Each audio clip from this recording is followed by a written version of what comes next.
Yes come in.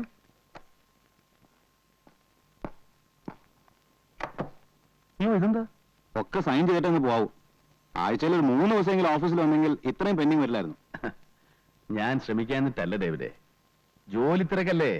ഓഫീസിലെ കാര്യം മാത്രം നോക്കിയാൽ പോരല്ലോ, വീട്ടിലാണെങ്കിൽ 100 കൂട്ടം പ്രശ്നങ്ങളാ. അറിയാം. ഇവിടെ ഇപ്പൊ ഡേവിഡിന് മാനേജ് ചെയ്യുന്ന കാര്യങ്ങളല്ലേ ഉള്ളൂ. അതെ അതെ. Yes please. സാർ, ആ ഫയൽ എനിക്ക് ഓർമ്മ കിട്ടുന്നില്ല. ഡേവിഡ് പോയിക്കോളൂ. അർജന്റായ പല മാറ്റേഴ്സ് ഉണ്ട് അതിൽ. അതൊക്കെ നമുക്ക് ശരിയാക്കാവുന്നേ. മേരി വേണ്ട സാർ, ഞാൻ നിന്നോളാം. ജോലി ബുദ്ധിമുട്ടൊന്നുമില്ലല്ലോ? ഇല്ല സാർ. അധികം വർക്ക് റോസ്മേരിക്ക് തരരുതെന്ന് ഞാൻ ഡേവിഡിനോട് പറഞ്ഞിരുന്നു. ഈ സുന്ദരികളായ പെൺകുട്ടികൾ ഓവറായിട്ട് ജോലി ചെയ്താൽ അത് അവരുടെ സൗന്ദര്യത്തെ ബാധിക്കും. അതുകൊണ്ടല്ലേ പണ്ട് കാലത്ത് പെണ്ണുങ്ങൾ ജോലിയൊന്നും ചെയ്യായിരുന്നു. നൃത്തം, സംഗീതം, അതുപോലെയുള്ള സുകുമാര കലകളിൽ ഏർപ്പെട്ട് അങ്ങനെ കഴിയുക. ജോലി ചെയ്ത് ക്ഷീണിച്ചു വരുന്ന പുരുഷന്മാരെ വാക്കുകൊണ്ടും നോക്കുകൊണ്ടും ശരീരം കൊണ്ടും സന്തോഷിപ്പിക്കുക എന്നുള്ളതാണ് സ്ത്രീകളുടെ പ്രധാന ജോലി. നമ്മുടെയൊക്കെ ജീവിതത്തിൽ സൗന്ദര്യത്തിന് വലിയ സ്ഥാനമുണ്ട്. വിരസമായിരിക്കുന്ന സമയത്ത് ഒരു നല്ല പാട്ട് കേൾക്കുക, വിടർന്ന ഒരു പൂവ് കാണുക, മേരിയെപ്പോലെ സുന്ദരിയായ ഒരു പെൺകുട്ടിയെ കാണുക, ഇതൊക്കെ മനസ്സിന് സന്തോഷം ഉണ്ടാക്കും. എന്താ എന്റെ സംസാരം ബോറടിപ്പിച്ചോ? നമുക്ക് അങ്ങോട്ടിരിക്കാം. ഞാൻ സ്ത്രീകളോട് പൊതുവെ അധികം സംസാരിക്കാറില്ല. മേരിയെ കാണുമ്പോ എന്തോ സംസാരിക്കാനൊരു രസം. മേരിക്കറിയോ, ഈ ഫയലുകൾക്കിടയിലും ചായത്തോട്ടത്തിലും ഒന്നും വന്നുപെടേണ്ട ആളല്ല ഞാൻ. 10-30 വർഷം ജീവിച്ചു. എന്ത് നേടിയെന്ന് ചോദിച്ചാൽ ഒന്നുമില്ല, പിന്നെ കുറെ പണം. അതിലെന്ത് കാര്യം? നമ്മളെ മനസ്സിലാക്കുന്ന ഒരു സുഹൃത്ത്, ഓർമ്മിക്കാനൊരു പെൺകുട്ടി, ഒക്കെ വെറും സ്വപ്നങ്ങളാണ്. ജീവിതം വല്ലാതെ മടുപ്പ് തോന്നുന്നു. മേരിയെ കാണുമ്പോ എന്തോ ഒരു ആശ്വാസം. എന്താടാ? മറ്റേ പാർട്ടിയെ കാണണ്ടേ? ഏത് പാർട്ടി? കുറച്ചു മുമ്പ് പറഞ്ഞോ, മറന്നുപോയോ? എല്ലാം വിശദീകരിച്ച് പറയണോ? മറ്റേ ഹോസ്റ്റലില്? വേണ്ട, മേരി പോയിക്കോളൂ, ഞാൻ വിളിപ്പിക്കാം. ശരി സാർ. ഓഫീസിലും കൃഷി തുടങ്ങിയില്ലേ? ഇത് നാറ്റ കേസാ കേട്ടോ. അത് ഞാൻ നോക്കിക്കോളാം. നീ പോയി രേവതി ചെന്ന് കണ്ടോ. എന്ത് പറയണം? എഴുത്തുവല്ലോ ഉണ്ടോ? ഞായറാഴ്ച ഒരു ഔട്ടിങ്ങിന് പോരാൻ പറ്റുമെന്ന് ചോദിച്ചു. 5 മണിക്ക് മുമ്പ് ഹോസ്റ്റലിൽ കൊണ്ടുവിടാം. കോളേജിൽ പോകണോ ഹോസ്റ്റലിൽ പോകണോ? ലഞ്ച് ടൈമിന് ഹോസ്റ്റലിൽ പോയാൽ മതി. ചെല്ലടാ. ഓ,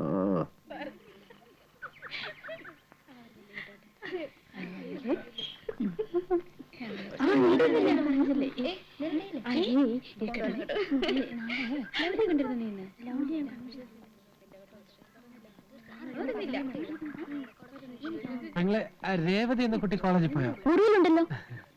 പെങ്ങളുടെ പേരെന്താ? എന്റെ പേര് ഗോപാലകൃഷ്ണൻ. ഓ, നിങ്ങളാണല്ലേ ഗോപാലകൃഷ്ണൻ? ധാരാളം കേട്ടിട്ടുണ്ട്. കണ്ടതിലും വളരെ സന്തോഷം. പോട്ടെ. രേവതി, ഒന്ന് വേഗം വാ, സമയായി. ദാ വരുന്നു.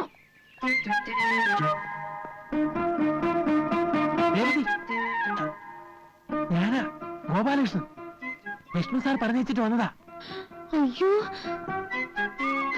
ഈശ്വര, എന്തിനാ ഇപ്പൊ ഇങ്ങോട്ട് വന്നത്? ഇവിടെ ആകെ പ്രശ്നമായിരിക്കുക. എന്താ എന്താ പ്രശ്നം? എല്ലാം മാറ്റിനറിഞ്ഞു. വിഷ്ണുവിന്റെ കത്തുകളൊക്കെ പിടിച്ചു. എല്ലാം ഡാഡിക്ക് അയച്ചു കൊടുക്കുന്നു പറഞ്ഞിരിക്കുക. സംഗതി പുലിവാലായോ? ഒരു കത്ത് വന്നാ പൊട്ടിച്ചിട്ടേ തരൂ, ഫോൺ വന്നാ തരില്ല, കാണാൻ ആള് വന്നാ അനുവദിക്കില്ല. കത്തിൽ പേര് വെക്കായിരുന്നു നന്നായി. കുറെ ചോദിച്ചെങ്കിലും വിഷ്ണുവിന്റെ പേര് ഞാൻ പറഞ്ഞില്ല. ഡാഡി അറിഞ്ഞ എന്നെ കൊന്നു കളയും. അതിപ്പോ ഞാൻ സാറിനോട്. രേവതി, ആരാ? ഞാനറിയില്ല. മാറ്റൻ ഇവിടെ ഉണ്ടോന്ന് ചോദിക്കായിരുന്നു. അയ്യോ, ഞാനോ? അതെ, ഇതാണ് മാറ്റൻ. നിങ്ങൾക്കല്ലേ മാറ്റിനോട് എന്തോ സംസാരിക്കാനുണ്ടെന്ന് പറഞ്ഞത്? പാടിപ്പോ. നിൽക്കോടെ. നിങ്ങളാരാ? ഞാൻ ഗോപാലകൃഷ്ണൻ. എന്റെ പേര്. എന്ത് വേണം? അത് പിന്നെ സാറ്, കുട്ടി ഇവിടെ വേക്കൻസി ഉണ്ടോ? എനിക്കൊരു സീറ്റ് വേണമായിരുന്നു. നിങ്ങൾക്കോ? അതെ. എന്റെ പെങ്ങളുണ്ട്, കോളേജ് പഠിച്ചോണ്ടിരിക്കുക, ഒറ്റയ്ക്ക്. എന്താ പേര്? ഗോപാലകൃഷ്ണൻ. നിങ്ങളുടെ പേരല്ല, നിങ്ങളുടെ പെങ്ങളുടെ പേര്. മേരി. മേരിയോ? മേഴ്സി. മിസ്റ്റർ, നിങ്ങൾ എന്ത് ഉദ്ദേശത്തിലാണ് ഇവിടെ വന്നത്? താൻ സത്യം പറഞ്ഞോ, അല്ലെങ്കിൽ തന്നെ പിടിച്ച് ഞാൻ പോലീസിൽ ഏൽപ്പിക്കും. അല്ല സിസ്റ്റർ, സത്യമായിട്ട് ഞാൻ ഇവിടെ. Watchman!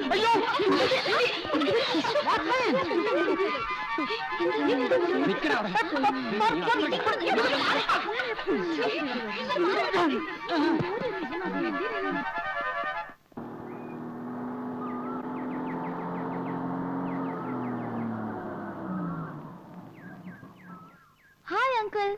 Hi Jaya, good evening. Good evening uncle.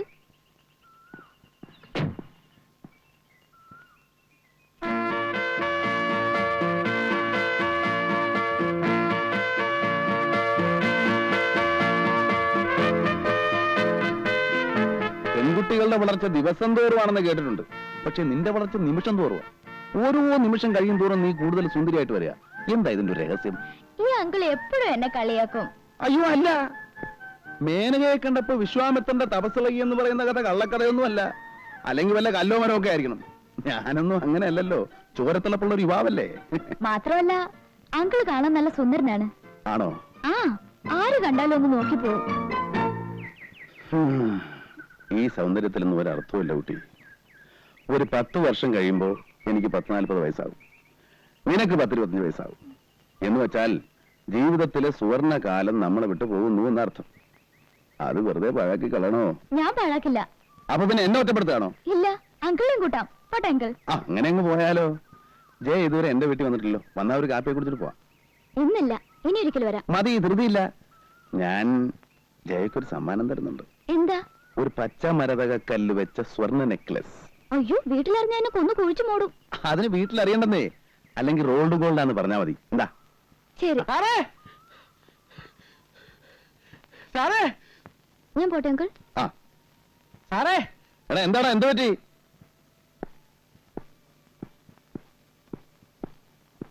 നല്ല പണിയാ കാണിച്ചത്.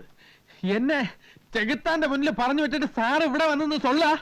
ഞാൻ 3-3:30 മണി വരെ ഓഫീസിൽ കാത്തിരുന്നു. നീ എവിടെ പോയി കിടക്കായിരുന്നു? തടി കേടാവാതെ രക്ഷപ്പെട്ട എന്റെ അമ്മയുടെ ഭാഗ്യം. ഇല്ലെങ്കിൽ ആ പോലീസുകാരൻ നെഞ്ചത്തേർന്ന് ഇറങ്ങിയേനെ. എല്ലാം കൂടെ ആക്കിയോ? കുളം ആക്കിയതല്ല, ആയിപ്പോയി. ആ രേവതി പാവം 2 ദിവസം കൊണ്ട് ചടച്ചെല്ലും തോലും ആയിപ്പോയി. എല്ലാം വിസ്തരിച്ചു പറയാം. വാ.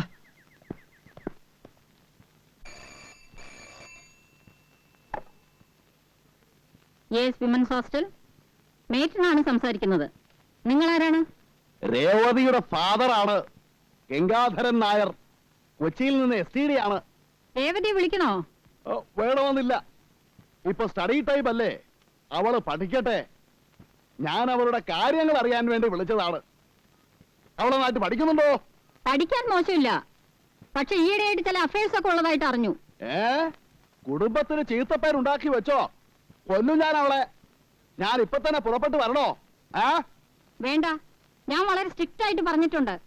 കുറെ കത്തുകൾ ഞാൻ പിടിച്ചു വെച്ചിട്ടുണ്ട്, അത് ഞാൻ നിങ്ങൾക്ക് അയച്ചു തരാം. വേണ്ട, എനിക്കൊന്നും കാണണ്ട. കണ്ടാൽ ആ ദേഷ്യത്തിന് ഞാൻ അവളെ 2 കഷണമാക്കും.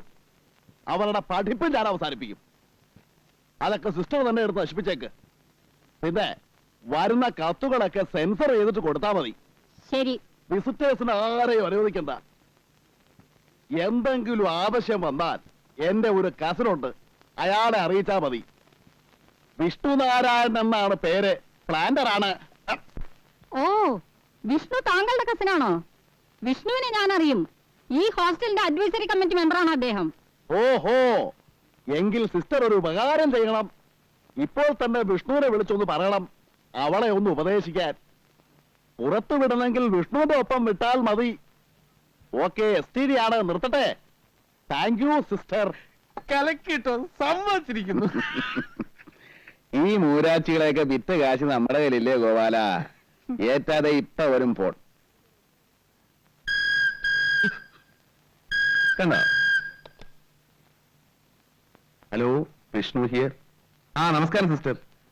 ഞാനിപ്പോ ഓഫീസിൽ നിന്ന് വന്ന് കയറിയതേ ഉള്ളൂ. എന്താ വിശേഷിച്ച്? കൊച്ചിയിൽ നിന്ന് ഗംഗാധരനായിട്ട് വിളിച്ചിരുന്നു. അപ്പോഴാണ് അറിയുന്നത് നിങ്ങൾ കസിനാണെന്ന്.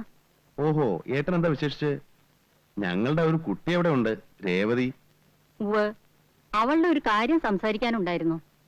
മിസ്റ്റർ വിഷ്ണുവിന് നാളൊന്നും ഇവിടെ വരെ വരാൻ അസൗകര്യം ഉണ്ടാവുമോ? നോക്കട്ടെ. നോക്കിയാ പോരാ, വരണം, അത്യാവശ്യമാണ്. ഓക്കെ സിസ്റ്റർ, നാളെ രാവിലെ ഓഫീസിലേക്ക് പോകുന്ന വഴി ഞാൻ അവിടെ വരാം. Thank you. എപ്പടി ഗോപാലകൃഷ്ണ. ரொம்ப பிரமாதம் சார்.